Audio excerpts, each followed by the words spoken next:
Hello there, everybody. How you doing? I hope you are well. I've just checked the battery status, actually. Oh, we're good. We've got 27 minutes, so we'll be all right. How was your Easter weekend? You know, it's funny because we got, well, lots got done this weekend, which is amazing. But it felt like there was quite a prevailing state of anxiety, like baseline, welcome, Cherie. The baseline of feelings was a little unsettled. And obviously it's a difficult time of year. I mean, it does make me raise my eyebrow when we talk about Happy Easter. I know there's symbolism around it that we can really sort of work with, but essentially, you know, there's a lot of cellular memory that gets sort of remembered and activated and cleared around this, any festive holiday that has a religious connotation, because there's stories around it as well.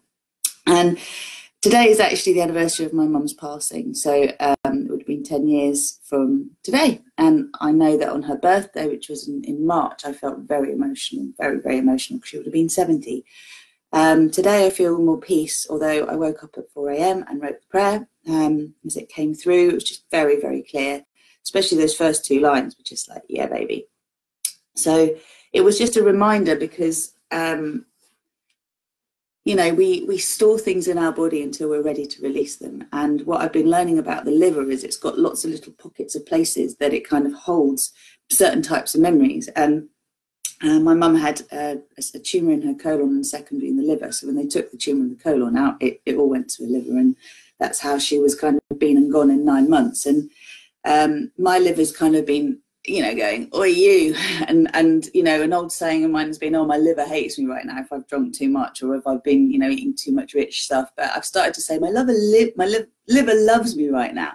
And the whole concept of the liver, live, you know, like how important it is. But definitely it feels like I've been letting go of her stuff, the stuff that she couldn't take with her, that she stored in her cellular memory, or that she didn't release, she didn't heal, that she stored in her cellular memory. And of course, because I grew inside her, that got stored in my cellular memory, and also to a degree in my daughter's, because whether you know this or not, all the eggs that, well, a woman, they say all the eggs that a woman is going to ever have in her life are actually created by the time she's 4 months in utero, so 4 months gestation. But what they know now is that the stem cells can reproduce eggs. So even if they're not all in those little egg sacs, the ovaries, before a baby is actually fully developed and formed, the memory at the time of creating the eggs that are in the ovaries will be prevailing in the stem cells. So, you know, this whole thing about how happy we are, what our natural baseline is, like whether we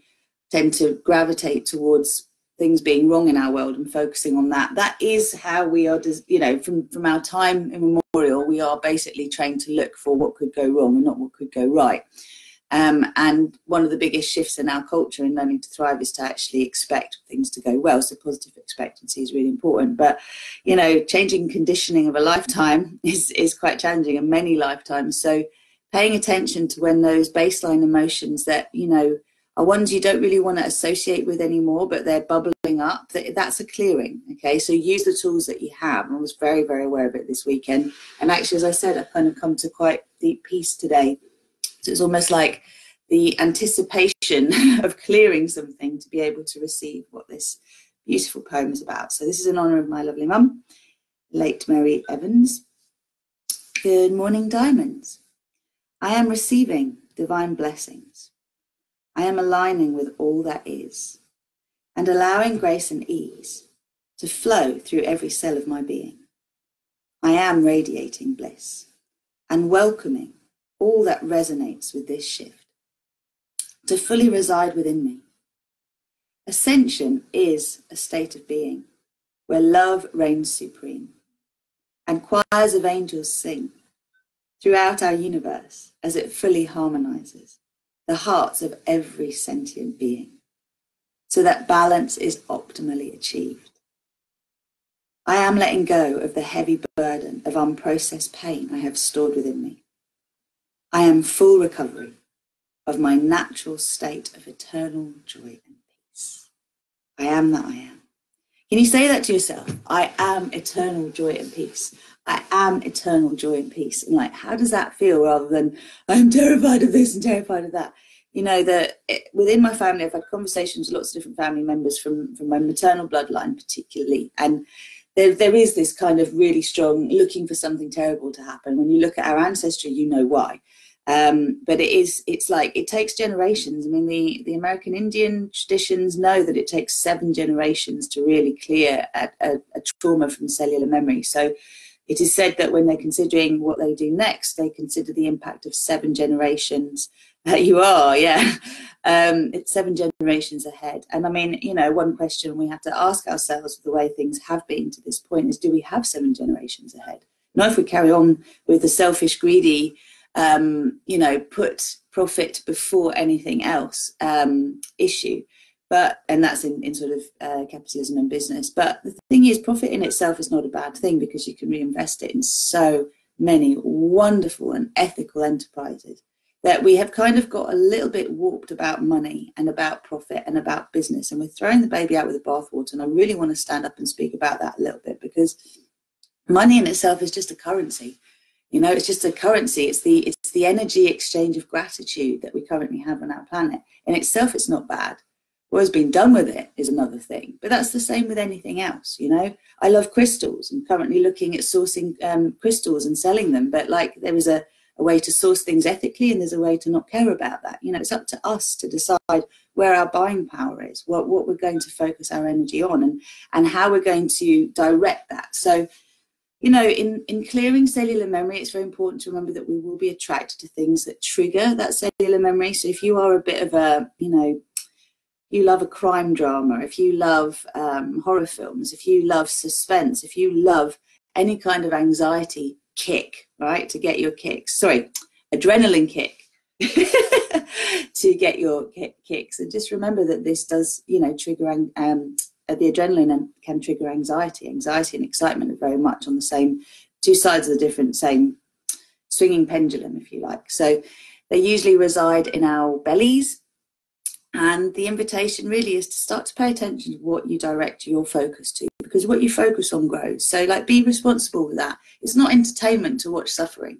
Okay. It's not entertainment to fill yourself up with horror stories, thinking you're keeping yourself informed. You're not. Bollocks, you're just lowering your vibration. So my invitation is to open to this choir of angels singing. Okay, I think we've had someone else join us. Let's just see. Oh, hello, Caroline. Welcome. Yeah, so choirs of angels. I mean, just think about it. Like, choirs of angels in our universe are just going, oh, because we are aligning with our natural state of receiving divine blessings and aligning with all that is, like choosing to let go of those stories that we've held in our human cellular memory so long that they've defined who we are, and we've built a personality around them. Let it go. Let it go. So I'm inviting grace and ease into every area of my life. I am eternal joy and peace. You know, that is my natural state of being that I am anchoring to every day and radiating that out so that others can remember they are that too. That's my joy. That's my peace. That's my bliss. What's yours? Align with it, and please stop. Just allow yourself to stop energizing the things you don't want. So you don't need to validate why your life is so hard. Validate why it can start to be easier and what that would look like. One more time with the prayer, and I'm going to go. I am receiving divine blessings. I am aligning with all that is, and allowing grace and ease to flow through every cell of my being. I am radiating bliss and welcoming all that resonates with this shift to fully reside within me. Ascension is a state of being where love reigns supreme, and choirs of angels sing throughout our universe as it fully harmonizes the hearts of every sentient being, so that balance is optimally achieved. I am letting go of the heavy burden of unprocessed pain I have stored within me. I am full recovery of my natural state of eternal joy and peace. I am that I am. So that one's for my mama, that one's for all of you. It is okay for us to let go. If you've been following the story, my cat's got a horrible growth on her that I have been a little lost as to what to do. Praying for a miracle, praying for the win-win-win. heard of a lovely vet that I'm going to call up today and see if they can help me out for a little bit. But it is this whole thing of allowing everything that happens in our lives to trigger the emotions that need to be released. So helplessness for me came up, confusion, and frustration at wanting to be able to take away the pain of my beautiful animal. Although she seems very happy, she's just irritated. So again, I was kind of like, okay, where am I irritated? Where am I frustrated? And just owning that and allowing the narrative to change, because we can be so good at like creating grace and ease in certain areas of our lives, and then we go to our main trigger spots and we completely lose it. And that is where I call those people that know me accountable, to help me be accountable. Sorry. So it's like, okay, look, you can see I'm not getting it here. I have a blind spot here. I'm tripping into an old story. What would grace and ease look like here? How can I communicate this truth to you? How can I share how I feel and not go into the old stories that I don't want to energize? And those around you will help you to create those solutions. We just have to be teachable. Be willing to be teachable. Be willing to be a disciple of the pathway of thriving, of love. You'll be shown the way. Thank you. I love you so much. So much love to you. Thank you. Namaste.